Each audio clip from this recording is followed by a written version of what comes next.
What happened to eco-nuts after Shark Tank? When Mona Weiss and Scott Shields stepped into the Shark Tank in Season 4, Episode 6, they carried a dream and a bag of soapberries. Their business, Eco-Nuts, sold an all-natural, eco-friendly product made from these special berries that create soap when mixed with water. The couple believed their green idea could change how people wash clothes, cut costs, and make the world cleaner. Every year, Americans spend billions of dollars on laundry products, and Mona and Scott saw a big investment opportunity. They wanted to make cleaning cheaper, safer, and better for the planet. So, they asked the sharks for a $175,000 investment in exchange for 15% ownership of their company, valuing their business at over $1 million.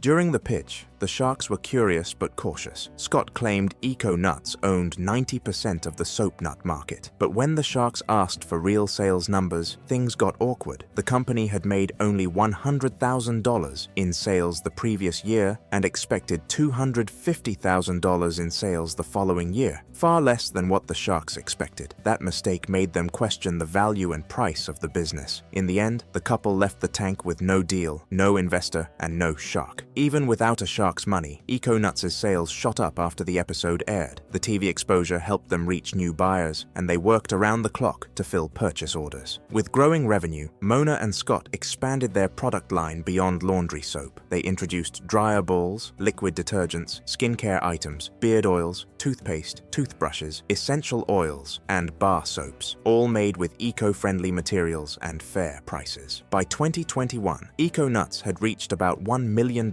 in yearly sales. Despite the rising sales, things began to change. Mona and Scott ended their relationship in 2015, and Mona later left the business. Scott continued to run the company, but competition grew. Other brands started selling similar products at cheaper prices, cutting into Eco-Nuts' market share. By 2021, the cost of staying in the game became too high. Eco-Nuts quietly shut down in early 2022, but one thing's for sure. Mona and Scott proved that clean clothes don't need chemicals, just a clever idea and the courage to take it to the tank.